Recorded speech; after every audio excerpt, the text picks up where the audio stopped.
Yang terhormat Bapak Kepala Sekolah dan yang saya hormati Ibu Bapak Guru semuanya, rekan guru saya di SDN Hegarmanah ini, terima kasih untuk waktu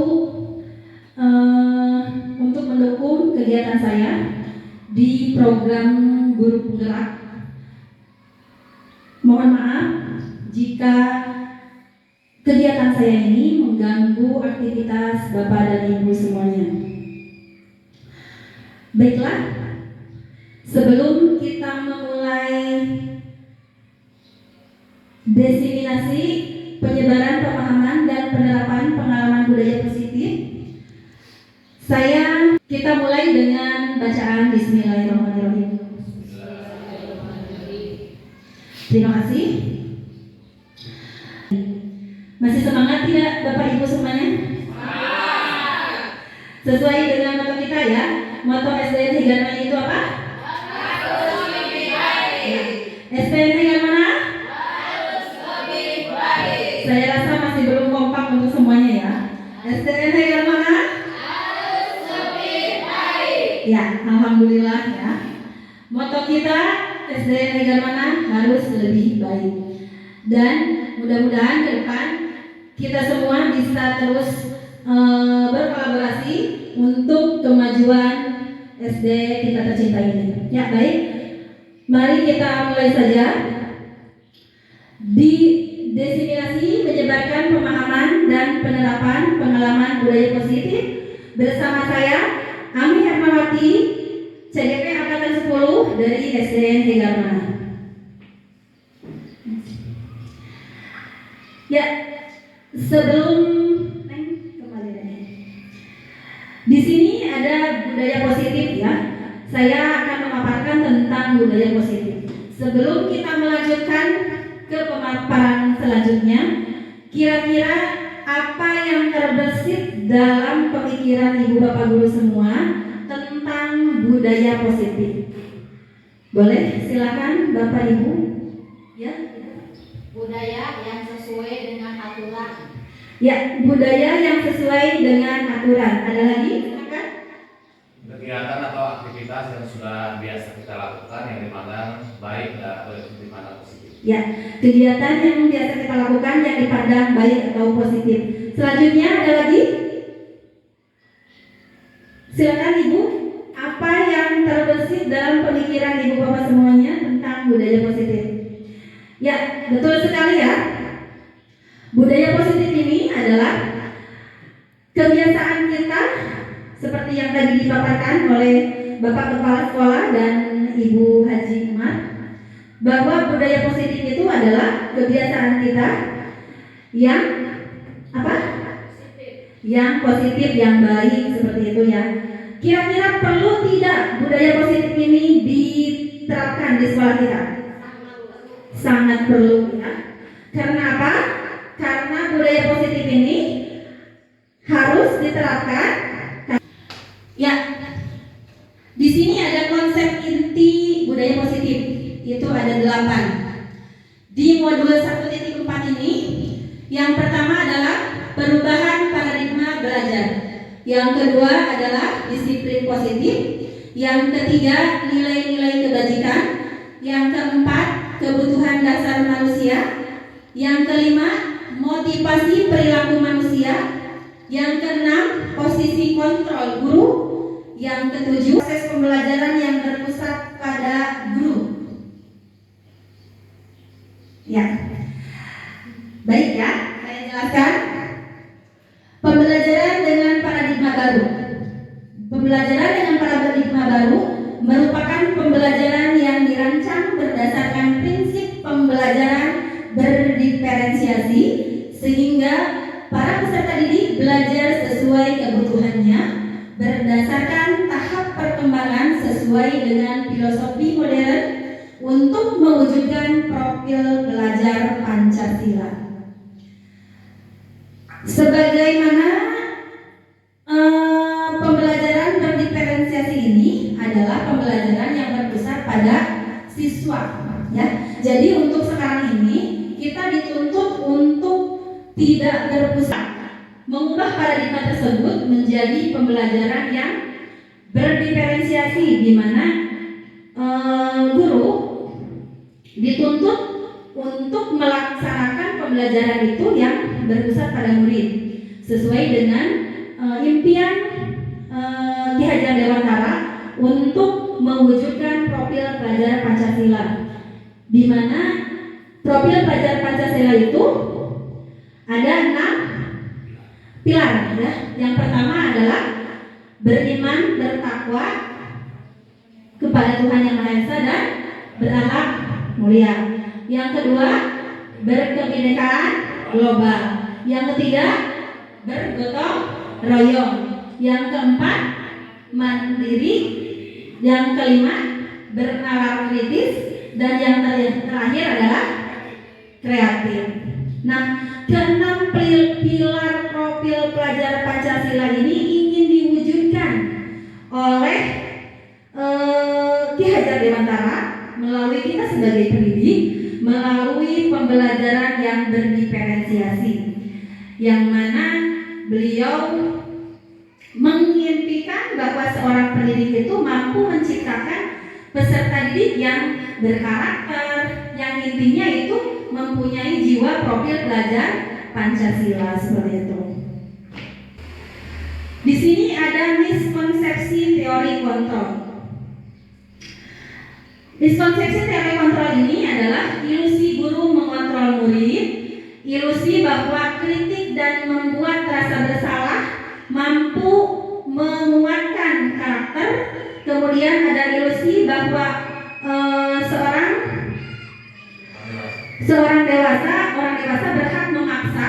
Kemudian ilusi bahwa semua penguatan positif, efektif dan bermanfaat.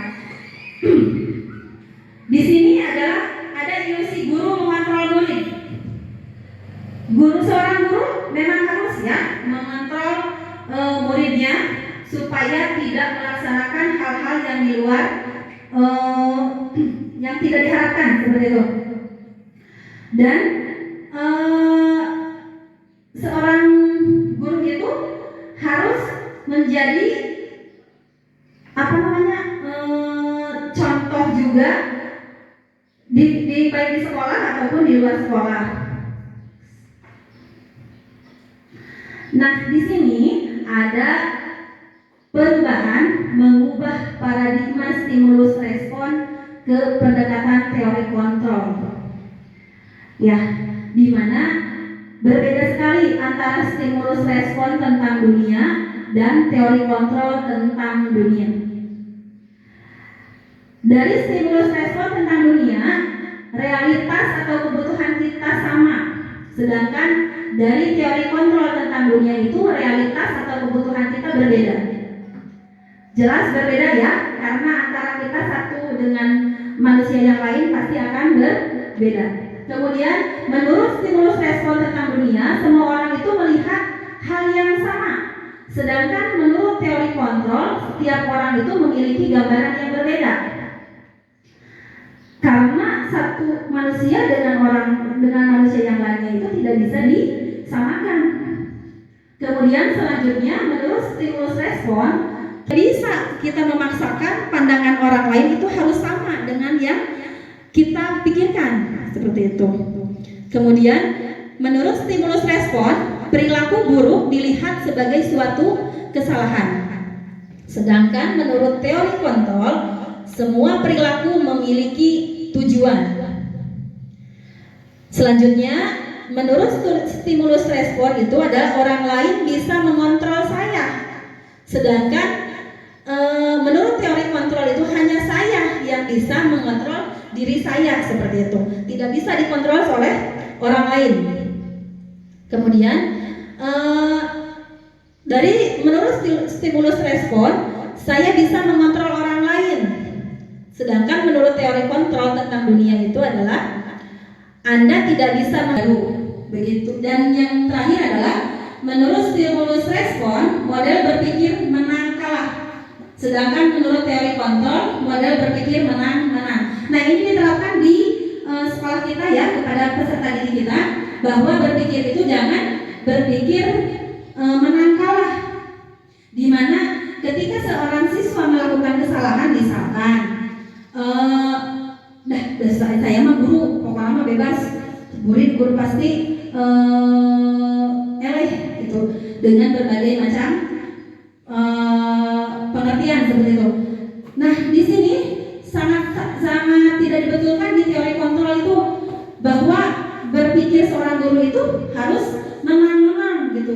Kita sebagai seorang pendidik harus bisa menang dan juga guru, jangan sampai seperti itu. Next. Nah, di sini ada disiplin positif. Seperti yang kita ketahui pada umumnya, disiplin itu sangat erat kaitannya dengan peraturan, aturan. Betul tidak, Ibu Bapak? Ya.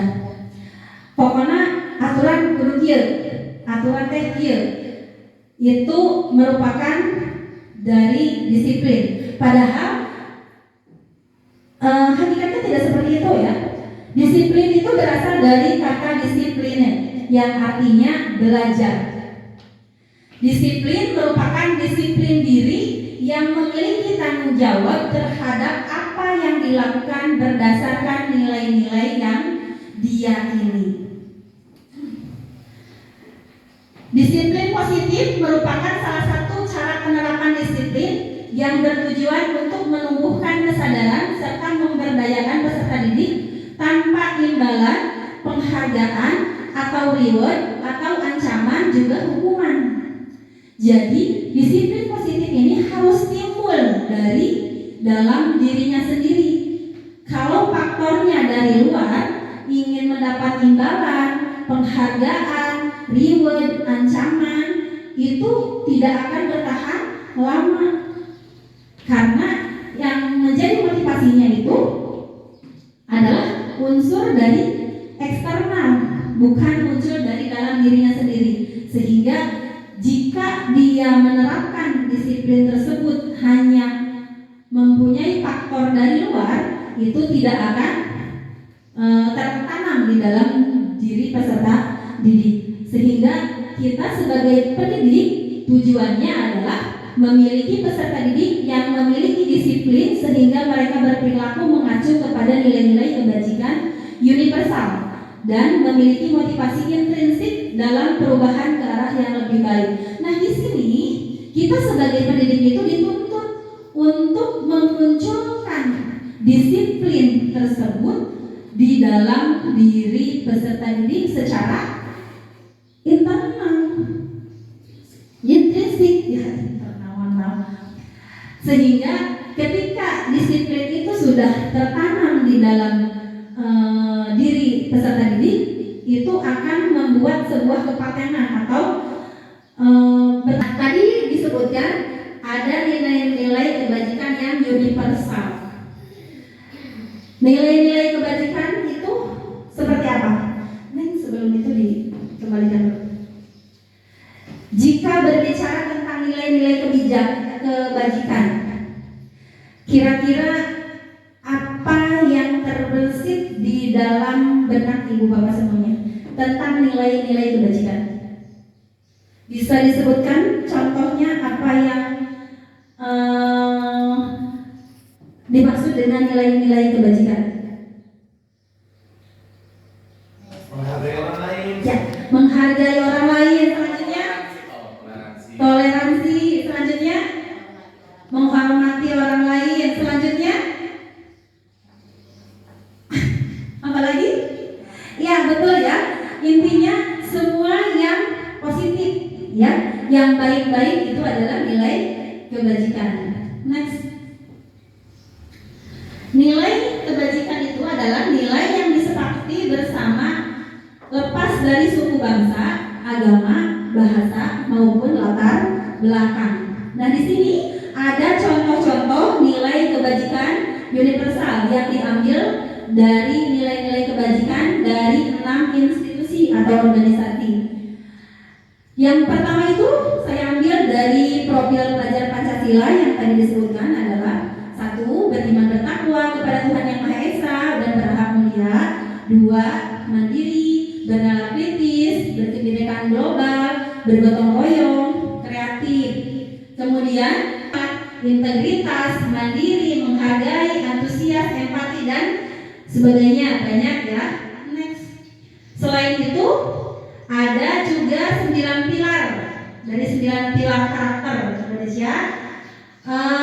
Ada cinta Tuhan dan segenap ciptaannya, kemandirian dan tanggung jawab, kejujuran, hormat, santun, dermawan dan lain sebagainya. Itu adalah nilai-nilai kebajikan universal yang tadi disebutkan. Selain 9 pilar juga ada the 7 essential virtues yang mana di dalamnya ada empati, suara hati, kontrol diri, rasa hormat, kebaikan, toleransi, dan keadilan. Begitupun dengan petunjuk hidup seumur hidup ya. Dan itu merupakan salah satu contoh dari nilai-nilai kebajikan yang harus kita terapkan ke dalam diri peserta didik. Nah, selanjutnya kita akan membahas tentang kebutuhan dasar manusia. Kita pun sebagai untuk mendapatkan apa yang kita inginkan. Seluruh tindakan yang kita lakukan memiliki tujuan tertentu dan semua usaha terbaik yang kita lakukan adalah dalam rangka agar kebutuhan dasar kita terpenuhi dengan baik. Sehingga ketika kita tidak terpenuhi kebutuhan dasar kita itu, maka akan terjadi penolakan, di mana kita akan merasa tidak enak karena kebutuhan dasar kita itu tidak terpenuhi. Next. Apa 5 kebutuhan dasar manusia itu? Nah, ternyata 5 kebutuhan dasar manusia itu ada 5. Yang pertama adalah bertahan hidup. Yang kaitannya adalah kebutuhan makan, pakaian, tempat tinggal, keamanan, dan kesehatan. Kadang-kadang kita di kelas menemukan seorang murid yang mengantuk, ya, dari misalnya.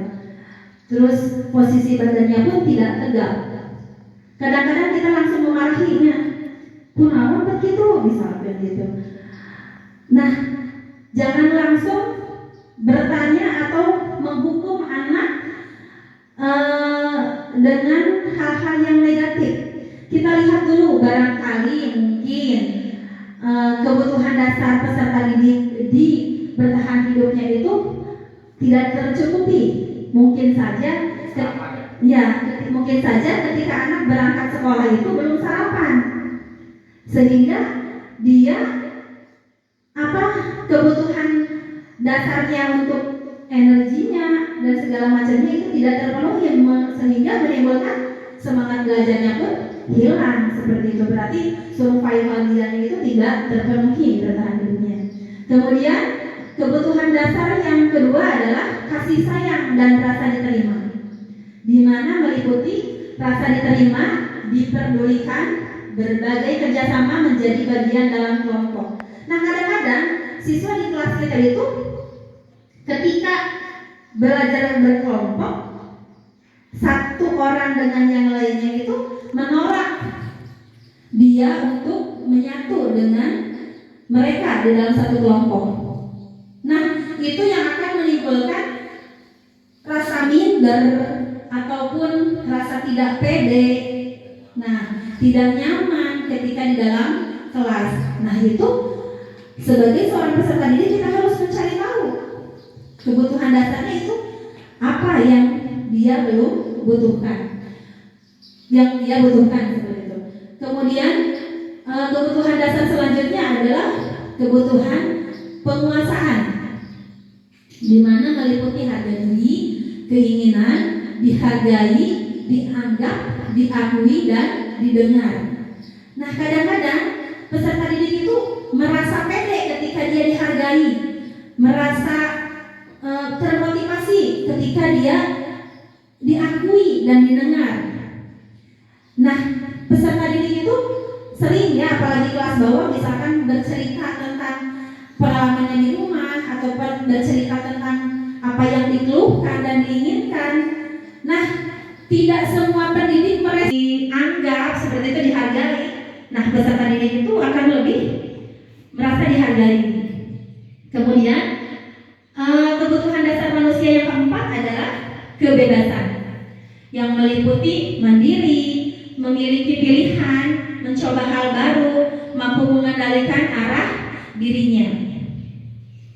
Ya, nah di kebutuhan dasar yang keempat ini, di sub kebebasan ini mencakup metode kita dalam belajar.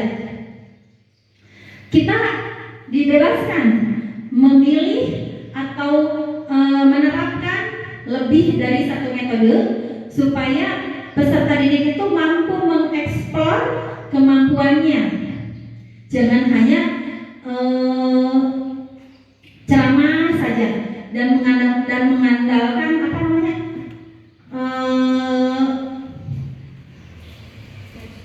visual seperti itu ya. Kita diharapkan menggunakan berbagai macam metode supaya kebutuhan dasar peserta didik, kebebasan ini bisa tercukupi. Yang selanjutnya adalah kesenangan, di mana anak bermain, humor, tertawa itu merupakan dasar manusia, dia yang dibutuhkan gitu. Nah, dari kelima dasar kebutuhan dasar manusia ini pasti terbesit entah di kita sebagai pendidik atau di peserta didik. Kita pasti membutuhkan bermain, humor, tertawa. Kadang-kadang peserta didik itu membutuhkan ketika dia resep nate heureuy gitu, resep nate gegendangan, itu pun adalah kebutuhan si siswa. Selanjutnya itu motivasi perilaku manusia. Di awal kita sudah membahas ya tentang motivasi intrinsik dan ekstrinsik. Motivasi ekstrinsik itu untuk menghindari ketidaknyamanan atau hukuman, juga untuk mendapatkan imbalan penghargaan dari orang lain. Nah, itu termasuk motivasi ekstrinsik. Sedangkan motivasi intrinsik adalah untuk menjadi orang yang mereka inginkan dan menghargai diri sendiri dengan nilai-nilai yang mereka percaya. Next. Juga konsekuensi. Namun tidak memungkinkan untuk restitusi itu sendiri baru didengar atau belum membudaya seperti itu. Kalau untuk saya pribadi, untuk pembahasan restitusi itu baru saya dengar dan baru saya pahami di program guru penggerak ini. Kalau Bapak Ibu semuanya bagaimana? Baru sama. Oh. Kalau hukuman itu sudah tidak asing ya, dan saya percaya semuanya tahu. Hukuman itu adalah sifatnya tidak terencana atau tiba-tiba. Kemudian murid tidak tahu apa-apa, ya. Guru piket itu tidak terima dengan hal tersebut sehingga menginginkan menghukum peserta didik itu dengan cara berkeliling lapangan misalnya seperti itu adalah hukuman tersebut itu kan tiba-tiba ya, tidak direncanakan tadinya. Misalkan ya si alam misalkan terlambat guru dititipkan kan tidak seperti itu. Kemudian ada konsekuensi terencana, sifatnya ya terencana dan disepakati sesuai dengan peraturan. Kemudian murid tetap dibuat tidak nyaman. Nah, di sekolah itu pasti sudah ada dibuat aturan sekolah. Ketika aturan tersebut tidak dipatuhi, maka ada konsekuensinya seperti itu. Begitupun dengan seorang pendidik di kelas ya, kadang-kadang berkata kedah dikerjakan PR, harus dikerjakan dulu, nanti dapat nilai. Kalau tidak dikerjakan PR-nya, maka tidak akan mendapatkan nilai. Itu adalah contoh dari konsekuensi. Nah, yang terakhir adalah restitusi, di mana proses menciptakan kondisi bagi murid untuk memperbaiki kesalahan. Kemudian proses kolaborasi yang mengajarkan murid untuk mencari solusi. Jadi kita dituntut untuk berdiskusi dengan peserta didik dan mencari solusinya itu bersama, kolaborasi, gitu, ngobrol bareng. Itu yang dinamakan dengan restitusi. Next. Nah, di sini selanjutnya ada posisi kontrol. Kita sebagai seorang pendidik, ternyata itu ada 5 posisi kontrol. Yang pertama adalah penghukum, yang kedua adalah pembuat merasa bersalah, yang ketiga adalah teman, yang keempat adalah pemantau, dan yang kelima adalah manajer. Kira-kira ada yang bisa menjelaskan dari yang di depan ini? Apa yang dimaksud dengan penghukum? Ya, baik ya. Posisi kontrol sebagai seorang pendidik itu ada 5. Yang pertama itu penghukum. Biasanya kita sebagai seorang penduduk, ketika si anak melakukan kesalahan, kita langsung. Contohnya, ketika pelaksanaan pengibaran bendera hari Senin, upacara bendera, ya, si anak tidak menggunakan atribut lengkap, kita langsung menghukum dengan cara hormat kepada bendera selama 10 menit, atau misalkan membersihkan toilet, mencontek atau mengganggu temannya, kita langsung sebagai seorang pendidik itu dabongan henteu ngadangkeun, misalkan dabongan heureuy bae sok ngadeg di payun, bari non memegang telinga, seperti itu langsung sifatnya menghukum tanpa bertanya dulu kenapa dia terlambat, kenapa seperti itu, dan lain sebagainya. Dia langsung menghukum. Kemudian posisi kontrol yang kedua adalah pembuat merasa bersalah, di mana pembuat merasa bersalah ini sifatnya seorang guru itu menanyakan dengan bahasa yang lembut, kemudian menekankan kepada siswa itu kenapa melakukan hal tersebut. Misalkan contohnya itu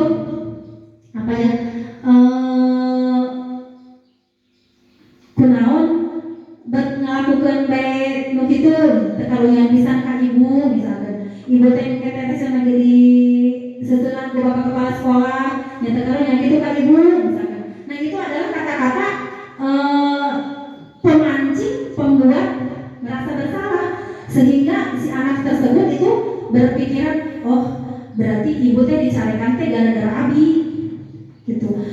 Nah, jadi timbullah si anak tersebut itu merasa bersalah, seperti itu. Kemudian posisi kontrol yang ketiga itu adalah sebagai teman. Layaknya teman itu berarti tidak ada jarak, ya, dari bahasa ataupun sikap itu kita memposisikan sebagai teman, di mana kita itu langsung ngobrol dengan dia itu bahasanya dengan bahasa teman. Kunaon sih tadi gitu sok tadi nyaur kami ka ibu, misalkan kunaon tadi kan bahasa yang dilakukannya, bahasa yang diusahakannya pun bahasa sebagai teman. Kemudian ada pemantau. Pemantau itu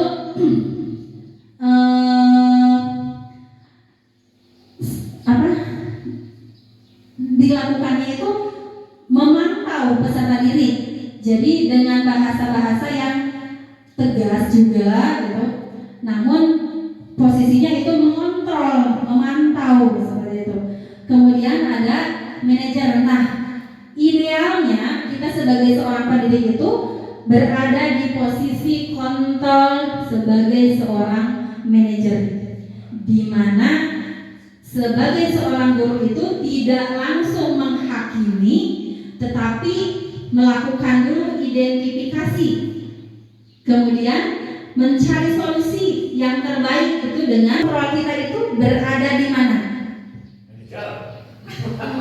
Yakin manajer?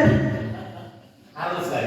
Dan itu idealnya memang harusnya kita berada di sebagai manajer. Kalaupun kita masih berada di posisi kontrol sebagai penghukum, itu tidak masalah. Itu pun adalah suatu proses. Namun diharapkan ke depannya itu kita berubah menjadi seorang manajer. Next.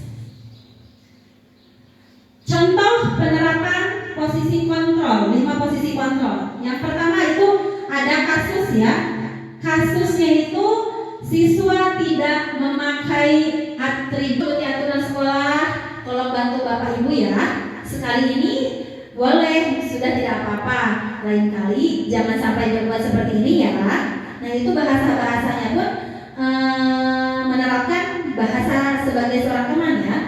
Kemudian yang keempat adalah pemantau. Bahasanya itu kamu sudah melanggar peraturan sekolah. Kamu tahu konsekuensinya kan? Sesudah upacara kamu beli atribut di koperasi. Nah, kalau pemantau itu ada konsekuensi yang diterapkan sebagai hukumannya itu. Selain kalau tadi penghukum itu langsung dihukum gitu ya. Tapi kalau pemantau itu diberitahukan aturannya seperti apa. Kemudian, apakah kamu tahu kesalahan kamu? Kira-kira bagaimana cara kamu memperbaiki kesalahanmu? Jadi sebagai seorang manajer itu si anak berdialog dengan si anak dan sehingga membantu dia untuk menemukan kesalahan dia itu apa, kemudian mencari solusinya juga dari dianya sendiri gitu. Kira-kiranya apa? Menggali sehingga yang munculnya itu dari dirinya sendiri gitu, belajar memecahkan masalah oleh peserta didiknya sendiri. The next. Nah, kira-kira posisi kontrol apa yang ada di depan?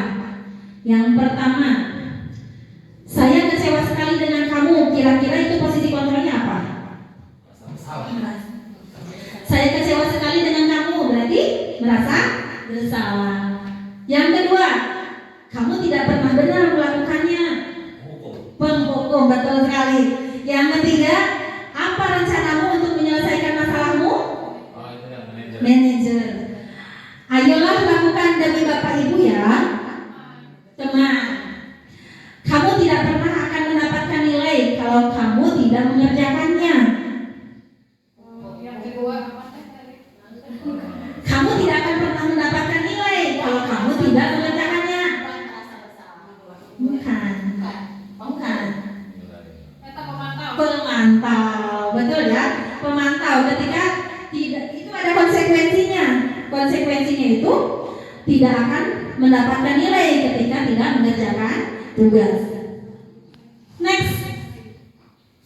Nah, yang selanjutnya adalah membuat keyakinan kelas. Mengapa keyakinan kelas? Kenapa bukan peraturan kelas? Kira-kira apa?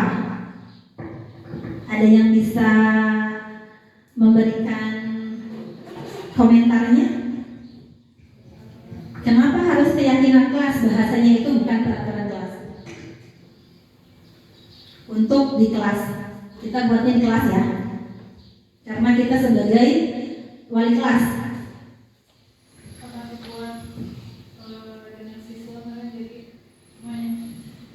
Apa? Berdiskusi dengan siswa. Ya, berdiskusi dengan siswa. Terus selanjutnya apa? Keluarga bersama-sama. Ya, ya, Mungkin peraturan dibuat oleh guru. ya, betul sekali Bu ya. Kalau peraturan kelas itu dibuatnya oleh guru sendiri, ya. Kalau keyakinan kelas itu dibuatnya bersama-sama diskusi dengan anak-anak sesuai dengan kesepakatan mereka. Jadi si anak-anak itu membuat satu keyakinan kelas dan kita mengumpulkan semuanya itu, pendapat mereka itu dikumpulkan dalam satu tempat ya, sehingga akan membuat satu keyakinan kelas yang akan disepakati oleh kita di kelas, oleh murid dan kita sebagai guru. Nah, kenapa harus keyakinan? Karena keyakinan kelas itu diharapkan diyakini oleh semua peserta didik dan diterapkan dalam kehidupannya sehari-hari, sehingga mereka itu mampu menerapkan di dalam pembelajaran dan pembelajaran pun akan berjalan dengan baik gitu. Next. Ya, kemudian dibuat dalam pernyataan positif. Diharapkan di keyakinan kelas ini tidak menuliskan kalimat-kalimat negatif. Misalkan dilarang membuang sampah. Tidak melakukan. Yang itu kata-kata negatif itu dalam keyakinan kelas itu tidak dicantumkan seperti itu, tapi kalimat tersebut itu dirubah menjadi kalimat positif. Ya, misalkan kalau tidak boleh membuang sampah, berarti kalimat positifnya apa? Buang sampah pada tempatnya. Buang sampah pada tempatnya, atau jagalah kebersihan, seperti itu bisa ya. Intinya dilarang menggunakan kalimat yang negatif. Kemudian ya, seperti itu. Kemudian sedikit saja yang mudah diingat oleh peserta didik. Keyakinan kelas itu jangan sampai merebet satu lembar penuh, yang nantinya hanya akan menimbulkan anak-anak itu tidak bisa menerapkannya karena terlalu banyak. Sedikit saja yang penting bisa diterapkan oleh peserta didik. Kemudian sesuai dengan kondisi kelas dan sekolah sehingga mudah diterapkan. Selanjutnya adalah semua warga sekolah atau kelas dilibatkan saat pembuatan keyakinan kelas. Nah, diharapkan itu semua murid itu terlibat. Jadi ketika membuat keyakinan kelas tidak hanya beberapa orang saja, karena keyakinan kelas ini akan dilaksanakan oleh semua peserta di satu kelas. Next. Nah, yang selanjutnya ada segitiga restitusi oleh guru agar dapat menghasilkan murid yang mandiri dan bertanggung jawab. Dalam segitiga restitusi itu ada 3 tahapan. Yang pertama, menstabilkan identitas. Yang kedua, validasi tindak. Ketika kita melihat seseorang murid melakukan kesalahan, kita diharapkan melakukan pemecahan masalahnya itu melalui segitiga restitusi. Kita mengidentifikasi dulu, menstabilkan identitas dulu, ya. Kemudian kita setelah menstabilkan identitas, kemudian kita memvalidasi. Meskipun dia salah, tetap kita harus validasi kesalahan tersebut. Yang ketiga adalah menanyakan keyakinannya. Next. Nah, yang pertama itu adalah prinsip membuat kesalahan adalah bagian dari proses pembelajaran. Meskipun seorang siswa melakukan kesalahan, kita tidak langsung menjudge bahwa dia itu salah. Sebagaimana kita ketahui, kesalahan itu merupakan sebuah proses dalam pembelajaran. Kita harus bilang saja ke anak lakukan itu, atau ibu atau bapak juga tidak mau mencari siapa yang salah. Nah, jangan seperti itu. Tapi kita harus menstabilkan dulu identitas kesalahannya dia dengan cara meyakini. Setelah kita tadi dibuat, kamu melakukan kesalahan, ibu juga pernah melakukan hal seperti itu. Manusia itu tidak ada yang sempurna. Nah, setelah seperti itu, kita bertanyakan apa alasannya dia melakukan kesalahan tersebut. Kamu pasti punya alasan mengapa melakukan itu. Padahal kamu bisa melakukan hal yang lebih buruk dari ini ya. Kemudian kamu patut bangga karena melindungi sesuatu yang penting menurut kamu. Nah, itu adalah pertanyaan-pertanyaan ketika kita menanyakan kepada seorang siswa ketika dia melakukan kesalahan. Next. Nah, setelah secara intrinsik, nah kita kan sudah membuat keyakinan kelas. Nah, ketika seorang anak melakukan kesalahan di tahap ketiga ini, di tahap ketiga institusi ini, kita tanyakan kepada anak siswa, apa keyakinan kelas kita? Kemudian nilai apa saja yang sudah kita sepakati bersama? Kemudian kamu ingin menjadi seorang seperti apa? Atau, nah, dari keyakinan kelas yang sudah kita buat, kamu kira-kira melanggar keyakinan kelas yang mana? Seperti itu. Nah, sehingga anak ketika menjawab pun dia menjawab dengan kesepakatan dan keyakinan yang sudah dibuat. Jadi itu pemikiran-pemikirannya nanti muncul dari siswa tersebut. Lanjut. Nah, di sini di pause dulu. Di sini ada contoh penerapan segitiga restitusi di mana ketika anak melakukan suatu tindakan yang salah, tetapi kita menggunakan pemecahannya itu melalui segitiga restitusi, dalam artian guru menjadi seorang manajer, posisi kontrolnya sebagai seorang manajer meskipun masih sederhana. Kembali.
Ya, dari video tersebut, seorang anak itu melakukan kegaduhan di kelas. Nah, saya mencoba menerapkan posisi kontrol sebagai manajer, di mana kita sebagai seorang pendidik tidak langsung menghakimi atau tidak langsung menghukum ketika dia melakukan suatu kesalahan. Tapi yang pertama dilakukan itu menanyakan dulu kenapa, ada apa, ya, menstabilkan identitas dulu. Kemudian setelah menstabilkan identitas merupakan suatu tindakan untuk mempertahankan dirinya supaya tidak mau hasil dia bekerja keras itu mengisi tidak mau contek oleh orang lain, itu sebagai bentuk dari mempertahankan dirinya meskipun dia dan sosial yang baik, di mana guru mampu merefleksi dirinya dalam posisi kontrol saat ini. Bagaimana perjalanan dirinya sebagai among atau manajer yang menuntun muridnya menjadi insan yang mandiri, modern, dan bertanggung jawab atau sesuai dengan standar nasional pendidikan. Jadi sebagai seorang pendidik berdasarkan dari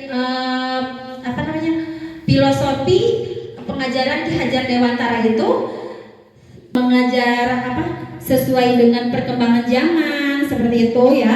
Kemudian mampu mencetak peserta didik itu sesuai dengan profil pelajar Pancasila. Dan budaya positif ini harus diterapkan di sekolah baik untuk dirinya di masa yang akan datang. Demikian yang dapat saya paparkan. Barangkali ada pertanyaan atau saran dari semuanya, mangga dipersilakan. Terima kasih atas waktunya, sangat terinspirasi sekali dan paparan yang tadi telah disajikan oleh Yang Terhormat Bu Ami. Memang seharusnya seperti itu. Gagasan-gagasan Ki Hajar Dewantara itu bukan hanya dilaksanakan di Indonesia, justru bangsa lain pun mengadopsi pemikiran-pemikiran KHD dan menjadikan pendidikan di negaranya lebih baik lagi. Maka saya mengharapkan pemikiran Ki Hajar Dewantara ini benar-benar bisa diterapkan dan direalisasikan di kelas masing-masing untuk memberikan pelayanan yang terbaik untuk putra putri kita tercinta. Dan selanjutnya ada sedikit ada pandangan yang katanya untuk penerapan disiplin positif itu dipaksa untuk kemudian terbiasa. Nah, dihubungkan dengan apa yang telah dipaparkan oleh Yang Terhormat Bu Ami, apakah prinsip orang yang seperti tadi dipaksa aja nggak apa-apa dulu lah, biarkan anak itu terpaksa kemudian untuk terbiasa. Seperti halnya para militer, dipaksa aja dulu supaya berdisiplin, supaya apa, dan akhirnya terbentuklah disiplin positif. Apakah prinsip itu baik atau tidak? Terima kasih kepada Bapak Kepala Sekolah yang sudah memberikan tanggapannya ya dari pemaparan yang saya sampaikan. Kemudian mudah-mudahan kita semua bisa menerapkan filosofi pemikiran dari Ki Hajar Dewantara ini dalam pembelajaran kita dengan baik ya.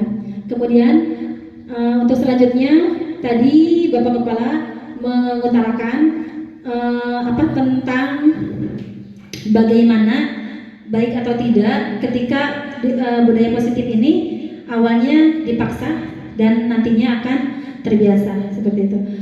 Mungkin dalam penerapan disiplin itu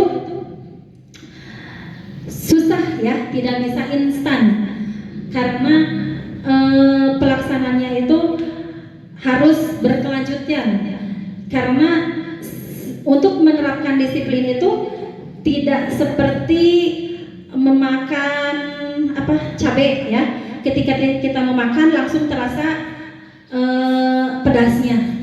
Nah, untuk penerapan disiplin ini perlu membutuhkan waktu dan proses. Proses ini mungkin awalnya tidak suka, ya, tidak suka. Nah, anak-anak itu memang susah untuk diarahkan seperti itu. Tapi ketika anak harus dipaksa dan nantinya akan terbiasa, mungkin pada saat ini masih bagus dilaksanakan, namun hanya caranya saja mungkin yang dilakukan untuk lebih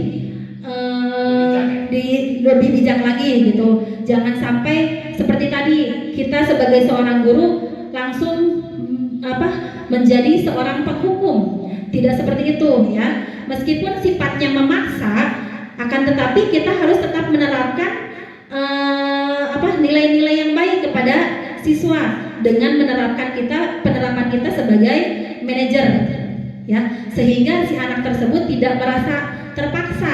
Meskipun merasa terpaksa, tapi itu munculnya itu dari dalam dirinya sendiri, munculnya keyakinannya itu dari dalam dirinya. Ketika kita langsung melakukannya dengan bersikap sebagai penghukum, dipaksa dan akan terbiasa, itu masih bisa dilaksanakan, itu baik dilaksanakan, hanya mungkin dengan proses yang baik, dengan cara-cara yang baik, tidak langsung bersikap sebagai penghukum. Mungkin itu Pak. Barangkali ada lagi yang lain? Tidak? Terima kasih. Mungkin untuk pertemuan kita kali ini di penyebaran pemahaman tentang budaya positif ini saya akhiri. Tapi sebelumnya kita sebutkan lagi, kita gaungkan lagi moto kita. SDN negara mana? SDN negara mana?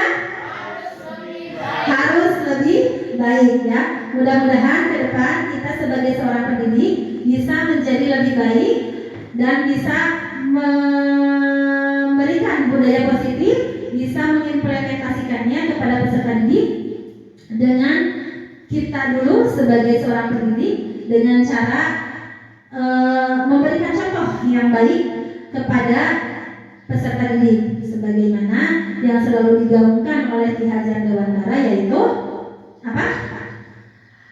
Ingarso sungtulodo ingmadyo mangunkarso tuturi handayani.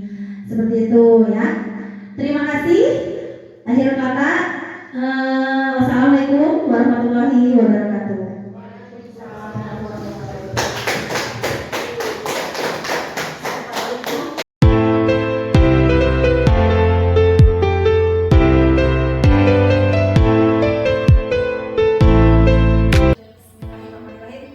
Assalamualaikum warahmatullahi wabarakatuh.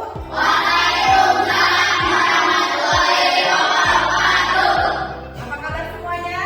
Baik. Alhamdulillah sehat, ya. Hari ini hadir semua? Hebat. Semangat tidak? Semangat tidak untuk hari ini? Ya, alhamdulillah, ya. Baik, untuk hari ini kita akan membuat keyakinan kelas. Kalian sudah tahu atau belum apa yang dimaksud dengan keyakinan kelas? Ada yang pernah mendengar atau tahu? Ya, baik, ya. Sekarang Ibu akan jelaskan terlebih dahulu tentang apa itu keyakinan kelas. Ya. Keyakinan kelas itu tidak jauh berbeda dengan peraturan kelas atau peraturan sekolah. Nah, di sekolah kita juga sudah menemukan, ya, ada aturan, ada peraturan seperti itu, ya. Yang kita baca itu banyak sekali peraturan kelas itu, ya, ada berapa poin. Nah, di kelas pun sama, kita harus mempunyai keyakinan kelas. Keyakinan kelas ini yang akan menjadi pedoman kita untuk melaksanakan pembelajaran di dalam kelas. Bu, kenapa harus keyakinan kelas? Kenapa bukan peraturan kelas? Karena keyakinan kelas ini merupakan suatu penerapan untuk diri kalian sendiri, untuk diyakini oleh diri kalian sendiri, sehingga kalian mampu melaksanakannya dengan baik dan bertanggung jawab kepada diri kalian sendiri. Dan itu pun berdasarkan kesepakatan bersama yang dibuat oleh kita. Siap? Siap? Siap, ya, untuk membuat keyakinan kelas?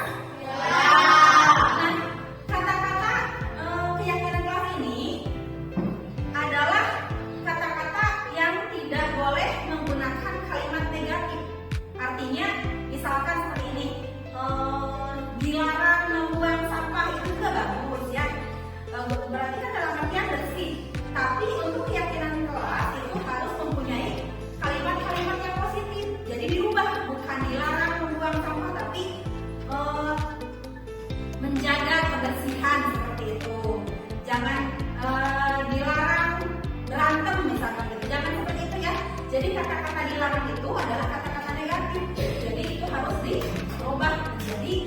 kalimat positif. Jadi kata-katanya di kalimatnya diubah menjadi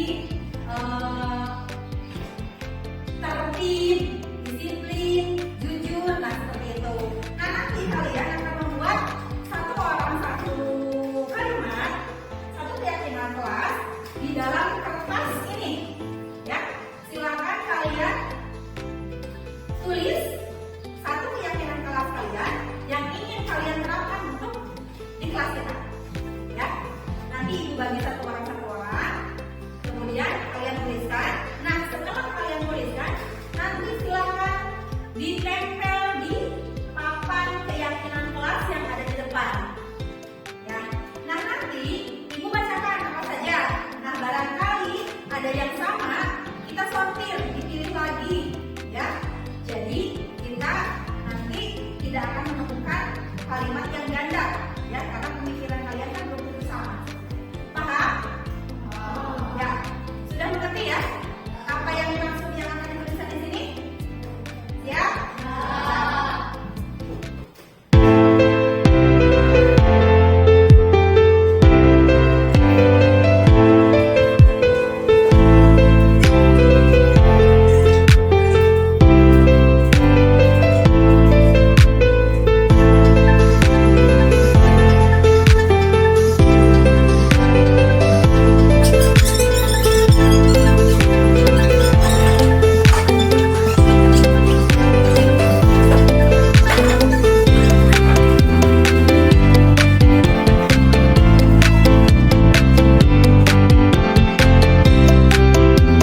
Nah, sekarang sudah selesai ya.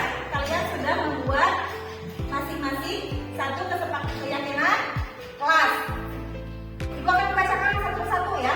Menjaga kerapihan, semangat, jujur, disiplin, menjaga ketertiban, rajin sekolah, disiplin, jujur lagi, saling menghargai, semangat belajar, menjaga kebersihan. Nah, di sini ada yang double. Ibu buat satu ya.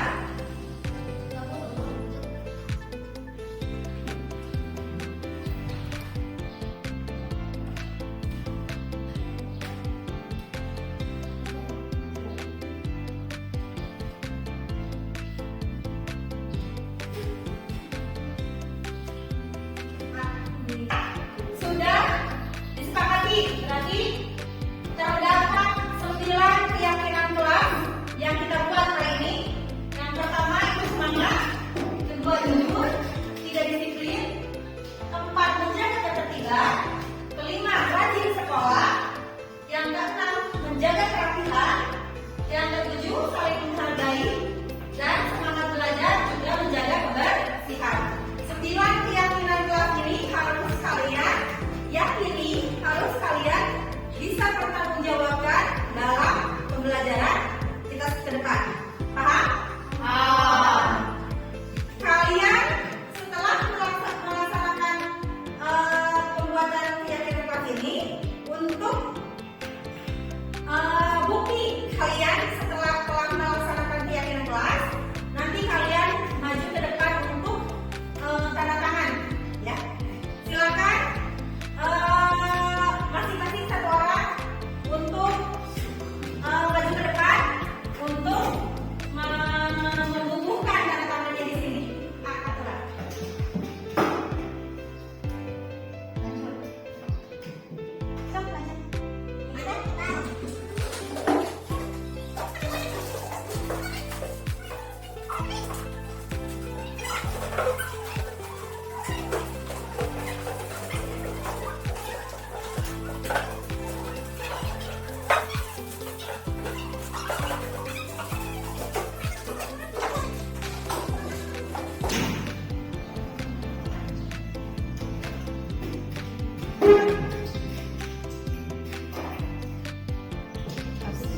Baik, proses pembuatan keyakinan kelas kita sudah selesai. Mudah-mudahan ke depan kita bisa menjadi pribadi yang baik, siswa yang baik, dan bertanggung jawab dengan apa yang sudah kita sepakati. Oke, paham? Terima kasih. Assalamualaikum warahmatullahi wabarakatuh. Waalaikumsalam warahmatullahi wabarakatuh.